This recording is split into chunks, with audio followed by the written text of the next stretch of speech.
Okay, this is exam 1, page 3, section 1. It's number 1 through 13, these two are bonus. And what we're going to be doing is evaluating the limits from these graphs. It's a little hard to show, but I'm going to do the best I can to explain it. So, starting off pretty easy, the limit of f of x as x approaches 9. We look from the left and then the right, and they both meet at this point at -1. So the first one is going to be -1. And then the second one, the limit of f of x as x approaches -1. From the left on this graph, as it approaches -1, it goes to -infinity. So the limit of f of x as x approaches -1 from the left is going to be -infinity. So then we have to check it from the right because they're not the same. So if we go from the right, -1, the limit is 5. So the limit of f of x as x approaches -1 from the right is equal to 5. These two limits are not equal. The limit from the left doesn't equal the limit from the right, so we're going to get does not exist. And then for the next one, the limit of g of x, which is this graph as x approaches 12, we're going to look at the limits from the left and the right again. And the limit from the left of g of x as x approaches 12 from the left is equal to 6. And then the limit of g of x as x approaches 12 from the right.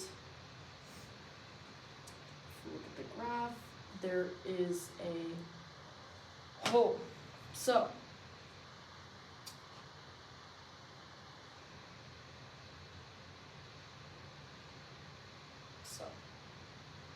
the limit from the left is 12. The limit from the right does not exist. So in general, equals does not exist. Okay, and then the limit of g of x as x approaches 1 is going to be, we're going to do the same thing with the limits from the left and the right. We're kind of doing that on every single problem. The limit of g of x as x approaches 1 from the left, x approaches 1, is -1. Yeah. And then the limit from the right as x approaches 1 from the right is -3. So again, these limits are not equal to each other. So again, we have does not exist. And there's kind of a lot of those right now, but it'll... Okay, moving on. The limit of g of x as x approaches 7 from the left and the right. Looking at the graph as it approaches 7, they are both approaching 7. So the limit from the left and the right equal each other, so the limit here will be 7. And then the limit of f of x as x approaches -1 from the left.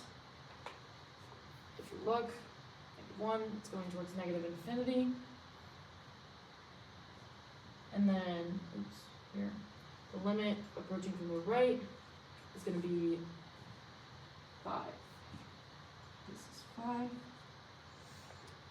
Okay, and then these are the more confusing ones. The limit as x approaches -5, it should be. oh no, it's positive. It's positive.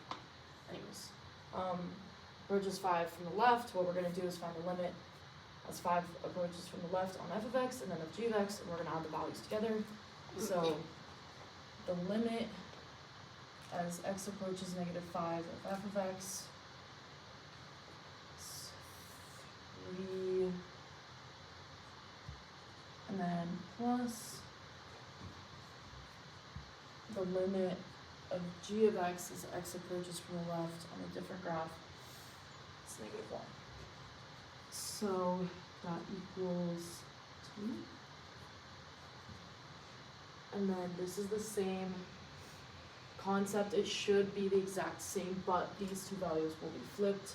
The only difference is it's approaching from the right versus the left, but the values should be the same if it's continuous. So it's going to be negative 1 plus 3, and you're going to get 2 again. Then now this is asking, it does the limit from the left equal the limit from the right. Up here we did that, so the limit from the left equals the limit from the right. So it's going to be 2 as well. And then for limit as x approaches 12 from the left to f of x multiplied by g of x. So for this one, we're going to be doing virtually the exact same thing.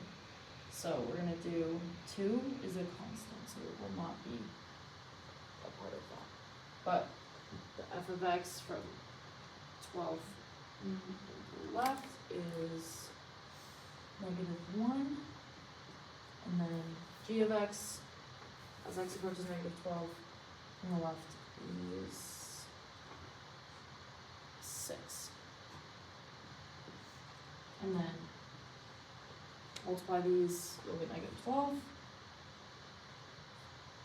And then the limit as x approaches 9, g of f of x. So the difference is this is it's gonna have the limit, this limit will have to go here as well. So it's gonna be the limit as x approaches 9.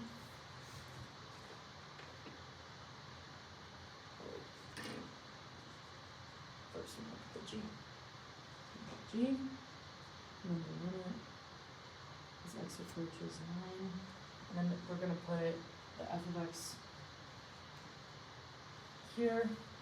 And what this is going to become, so what we find this is as x approaches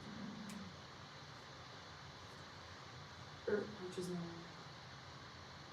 It's negative 1, as we did earlier somewhere. But since it's negative 1, we're going to then have to find not just g of x at x approaches 9, it has to be g of negative 1 is what I said. And then that's going to equal the square root of 2. And that equals 2. So that's the answer. And then it's going to be the exact same thing for this. Just an f here. So lim as x approaches 4 f of x. And then this is going to be f of, it's going to be 5. Then f of 5 equals 3. And that's it.